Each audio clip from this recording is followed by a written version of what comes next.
My name is Alessandra Merlo, and I deal with the planning and management of interventions in development and transition countries.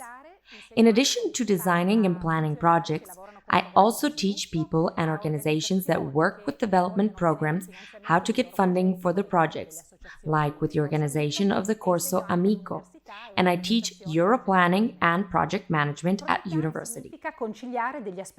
Project planning entails reconciling contrasting aspects like logic and intuition, structure, and fun.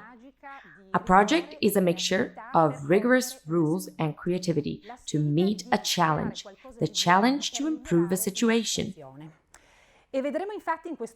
You will see in this section that a project idea originates from a desire to bring about change, an improvement in the living, working, and social conditions of a group of people and their community. How is a project conceived? First of all, through an initial analysis of a problematic situation with needs to be met and opportunities to be taken advantage of. Who are the parties involved? What problems will be solved with the project? What policies can activate channels of funding? The next step is to set your goal to improve the beneficiaries' living conditions. What are the improvement goals and how can they be accomplished? What will the actual result be and how will the activities be determined? Who will carry out these activities and with what resources? In this module, we will see that carrying out a project is a group creative exercise requiring rigid guidelines, but one that will also be flexible enough to adapt to an unconstant reality and fulfill desires for change in your communities. E accompagnare i desideri di cambiamento delle vostre comunità.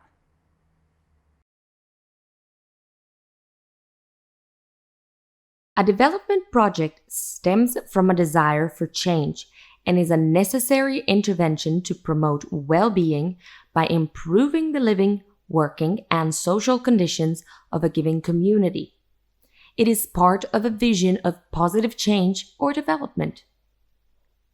As part of a vision of development, a project intends to carry out development objectives set by national, sectoral, and global programs, such as the priorities of the IOM and the 2030 Agenda for Sustainable Development.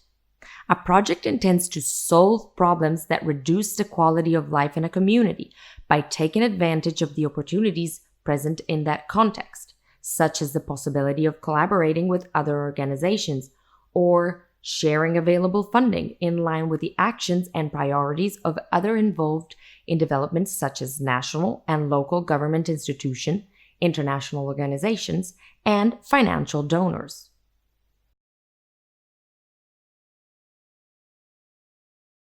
The different phases of preparation and realization of a project are a defined project cycle. The project design idea emerges during the defining phase. The needs of the beneficiary communities are identified, an intervention strategy is outlined, and the congruence with policies of the government or local administration is assessed, taking into consideration the requirements set by donor organizations. In the formulation stage, the operational part of the project, including the budget, is planned and written down, then submitted to the donor. Implementation takes place after the project has been financed and consists of activities aimed at achieving the expected results and goals through the use of resources. The ongoing project will be monitored. The evaluation stage is to verify the project's success, and it is necessary to give an account of the use of the public resources and to draw lessons for improvement from both the project's performance in case of interim evaluation, and future interventions. An evaluation of correct utilization of the budget is called an audit.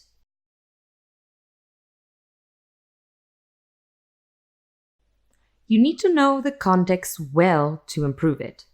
So the identification phase of a project should start with an analysis of the context and problems that prevent a good quality of life. Most diaspora associations know the context more or less well, but they need to study national and local development program priorities, analyze the political and programmatic framework in which one's project will be inserted, and know what other development actors operating in the same territory do to create synergies and avoid duplication. Problems are analyzed thanks to a technique we call the problem tree. The problem tree represents the problem as a tree, with its roots that nourish the plant symbolizing the causes of the problem, and its branching reaching to the sky in various directions, symbolizing the effects. For example, the problematic and distressing socioeconomic situations of young women in our society. This is caused by various factors. Women depend financially on men. There is a culture of violence and submission in the community. Support services for women are scarce and poorly organized. There is little awareness of women's rights.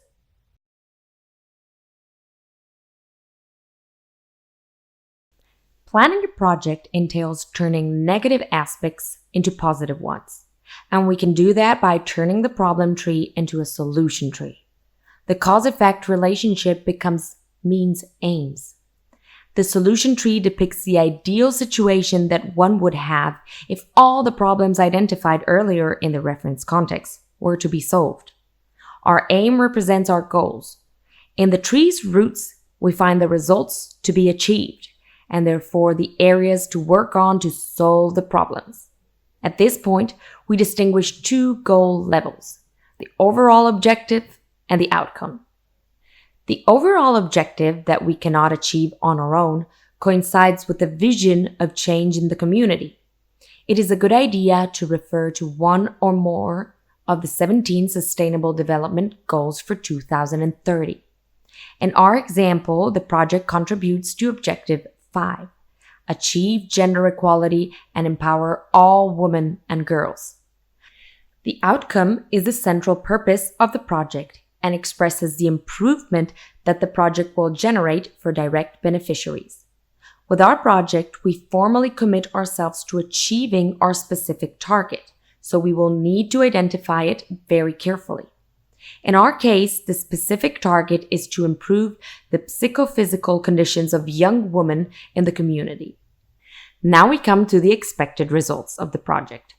It immediately appears evident that the areas of intervention to improve the problematic situations are many, and a single organization can hardly do everything.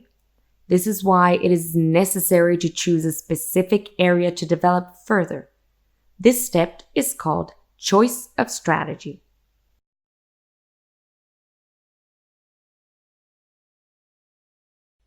At this point, it will be necessary to identify who else is present in the area that can take charge of the rest of the work. Understanding what other development agencies are doing is part of a broader investigation that all those who plan a project must undertake. Identifying the stakeholders, or those who have interests or concern with relation to the project and have links to the context of reference. The stakeholders also include the direct and indirect or financial beneficiaries. The direct beneficiaries will see their living, working, and social conditions improve as a direct result of the project by the end of its completion. The indirect or final beneficiaries, on the other hand, will benefit in the mid-long term period from improvements generated indirectly by the project. Sometimes the two categories coincide. Diaspora Association ideally represent a bridge between two worlds, that of origin and that of the new place of residence. Thus, the projects promoted by Diaspora Association will benefit not only communities in their country of origin, but often also those in their new country of residence. This represents an added value of the projects carried out by diaspora associations that have the potential to benefit more than one group or situation in their country of origin and in their group of residence.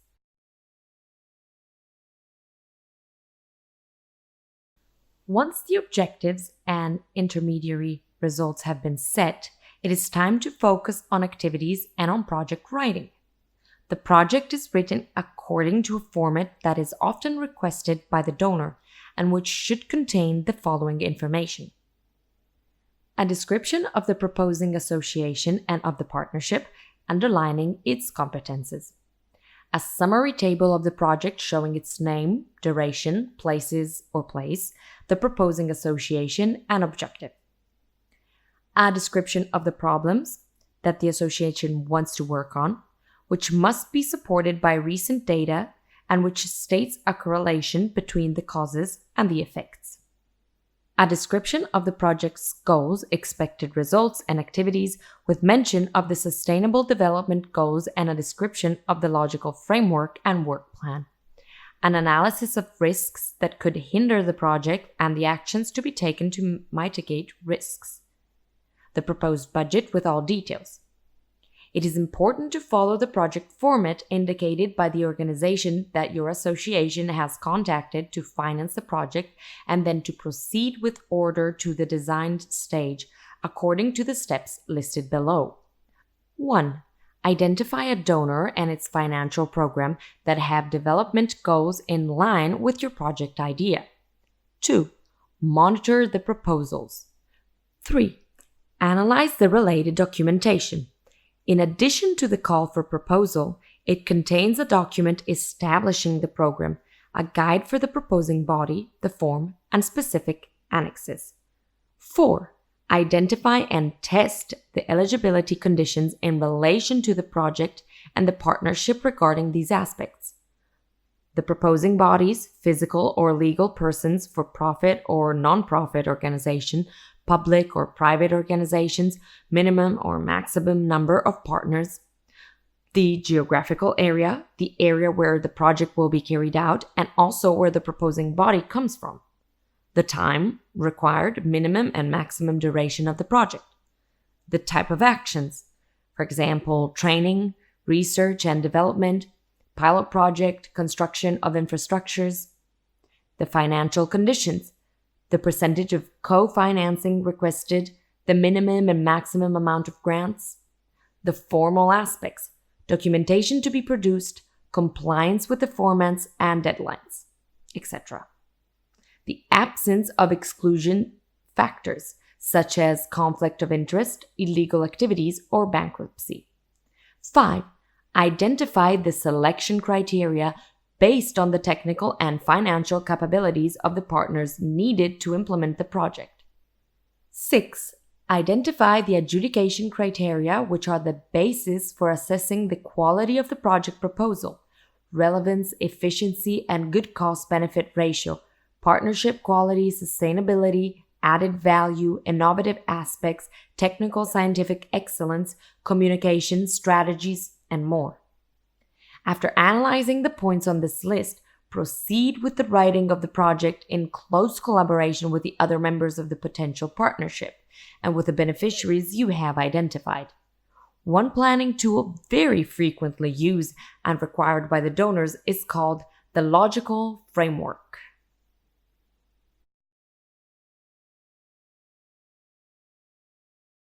The logical framework is a table that can be read either horizontally or vertically and is composed of 4 columns. The logic behind the project is represented in the first column: overall objective, outcome, results or output, and for each result a series of activities. The indicators are in the second column. In the third column are the sources of verification, which states where and how to verify the indicators. In the fourth column are any hypotheses concerning external factors. The logical framework is a representation of the project in a single table and must be complied in this way. First of all, fill in the column expressing the logic behind the project, or what the project intends to accomplish, what the idea of change is, and through what steps it is to be achieved. Then, move to the last column that indicates any assumptions that the association cannot change. Then, move to the last column that indicates any assumptions that the association cannot change and that must be presented in order for the project to succeed. Typical assumptions: political and climatic conditions, the availability of communities or local institutions to continue on with the project, and so on. The assumptions are the reverse side of the risk analysis you did during the planning stage. The third step is to fill in columns 2 and 3, those dedicating to monitoring tools, indicators, and means of verification.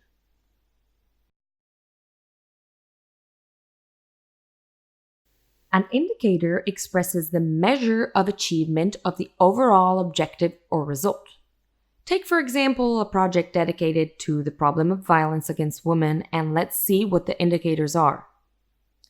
The indicators consist of a purpose, the reduction of cases of violence against women, a target group, women of the community, a reference value, -70%, and an expression of time and place. A good indicator is SMART.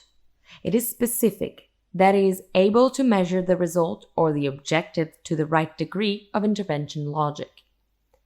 It is measurable, therefore possibly expressed in precise quantitative terms. It is accessible. There is a possibility of verification at an acceptable cost, preferably from existing sources. It is relevant and therefore useful compared to the requirements for monitoring and project evaluation. It refers to time, with an indication of when it will be verified. The indicators that measure the overall objective are called impact indicators. Indicators that measure the outcome are called result indicators. Indicators that measure results are called realization indicators. Furthermore, the indicators should express the changes brought about by the project from both a quantitative point of view, such as the number of cases of violence detected in a month, as well as from a qualitative point of view, regarding any changes such as the level of security the women who have been abused now perceive. Combining the qualitative and quantitative indicators ensures good control of the changes that the project intends to make in the target community.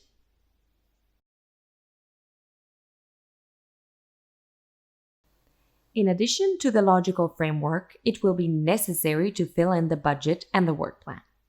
The work plan is a table that shows the activities and the sub-activities to be undertaken, with an indication of who is responsible for carrying out a specific activity, such as a partner or staff member, and by when, within the time frame of the project, the activity must be carried out. To prepare a work plan, one should follow these 4 steps. 1. List the activities to achieve each result or output. 2. Clarify the sequence and any dependency constraints. 3. Define when the activities will be carried out and mark on the calendar how long it will take by coloring in the boxes for that period. 4. Assign responsibilities to the work team and partners in relation to each activity.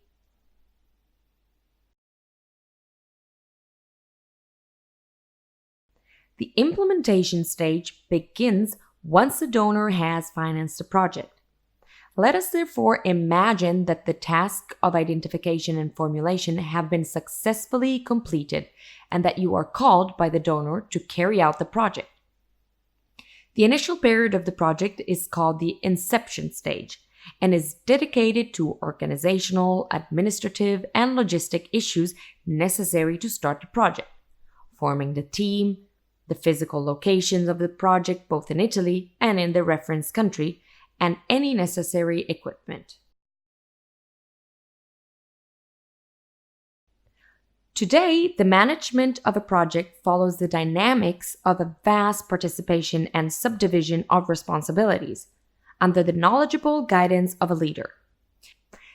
The presence of several project partners and their staff makes it necessary to organize the decision-making process of the project team, and this should be done at the beginning of the project. The best results in terms of project management occur when management of the decision-making process is shared. All the stakeholder groups should be familiar with the rules and limits of participation in decision-making. However, Although sharing the decision-making process is a good practice, it is also true that any final decision does not necessarily have to be made by majority vote. Sometimes it's necessary to make unpopular and courageous decisions in the life of a project, like including or excluding a certain group of beneficiaries. And it is important for the leader to be able to take on the responsibilities for these choices. Now let's make an outline of the decision-making process.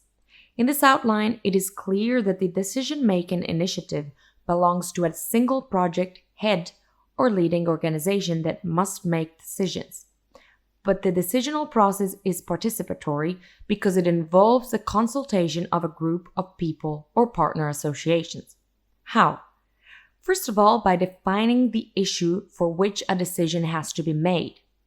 Then, by collecting information and numerical data that can help define the exact situation that requires the manager or project leader to intervene with a decision. By consulting the partners to get their points of view on possible solutions. And by considering all available options, looking at the pros and cons of each possible solution. And finally, by making a decision and informing all the people involved in the decision-making process of what it is. It might help to draw this outline on a board so that everyone will know about the process of participation that leads to project decisions.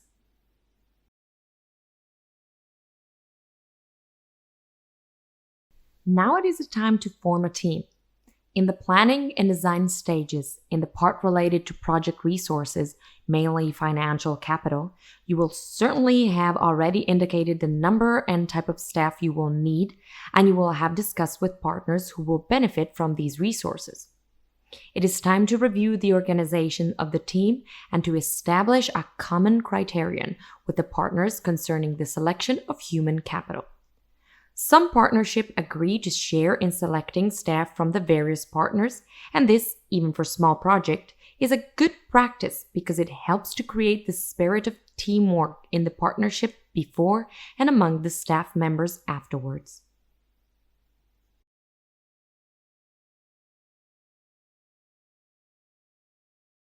Now that the project has been financed, it is time to let all those involved know that you are ready to begin and that what has been planned together will now be put into effect. It is the job of the organization that promoted the project in collaboration with its various partners to go back to the local authorities, beneficiaries, and all the people involved in the project to let them know that the project has been financed and it's about to begin. It is a good idea to give appropriate visibility to the project by printing out brochures, for example, in the language of the country where it will be implemented, describing the project, its aims, the goals to be achieved, within what time frame. Last but not least, this is a time to visit the local institutions involved in the project in the different countries of reference to inform them that the project that was discussed with them a few months earlier in the planning stage has been financed and will take off shortly. And also to revive your collaboration with the institutions, which is the basis for the institutional sustainability of your initiative. At this point, the project leader and partners, each for their own area of reference, can agree and divide up the necessary workload. A good practice is that of leaving material for the authorities visited to read or look over to inform them of the project. A brochure, for example, or even a poster to hang on the wall of the local administration offices in the beneficiary countries, which is commonly done. Your image return may be greater than your expectations.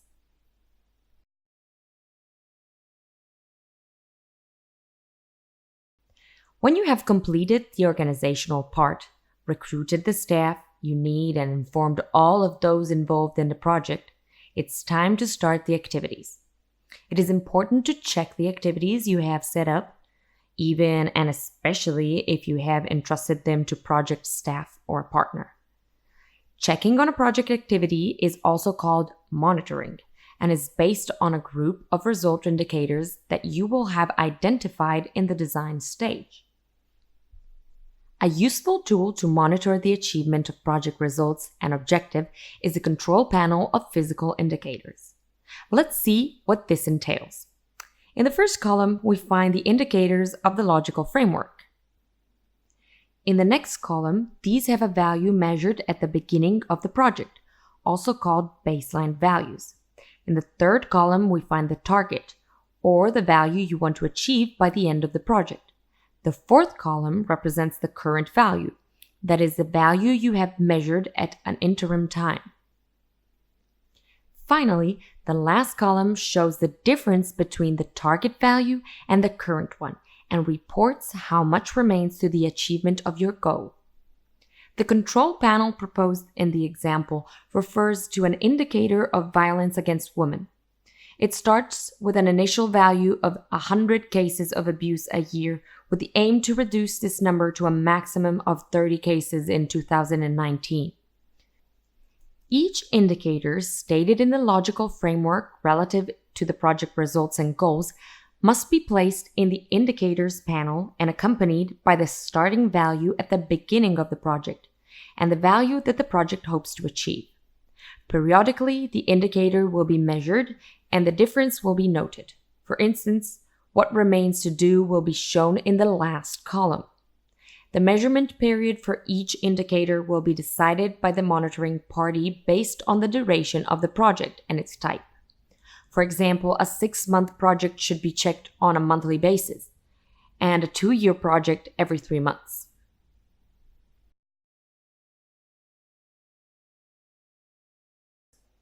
Risks are situations that can hinder the project and its success. During the planning stage, you should have identified the most likely risks and set up a mitigation strategy. Reasoning on risks will have also led you to identify assumptions necessary to implement the project. Now, in the implementation stage, it is necessary to make sure that those risks do not occur and that the external conditions, though, do exist, because otherwise you will have to put your mitigation strategy in act.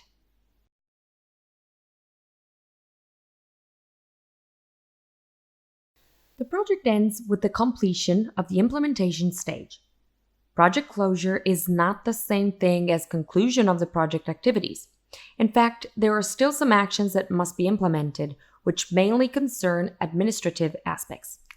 All these actions are called project closure. What must the organization do to close the project? It must proceed with the proper and obvious archiving of all documents and folders that will be easy to consult in the future. It is therefore necessary to file a copy of the project document, a copy of the budget, a copy of all expense documents, receipts, for expenses incurred divided by chapters of the budget, a copy of all the reports and correspondence sent to the donor, all photos, video, and presentation material. It is important that the documentation allow a timely reconstruction of the activities carried out and the expenses incurred even after a long period of time, and by people who were not directly involved. If the project includes donating equipment or machinery to the local partner, it is advisable to prepare a transfer document that shows the intended donation and the purpose for which the equipment is destined. The bank account opened for the project must be closed, and you should make sure that any contracts, for instance, for leasing of premises or service contracts, signed for the project are concluded and that there are no outstanding costs pending. Only when all the documents have been well filed can we actually say that the project is concluded. At this point, you just have to hope you did a good job.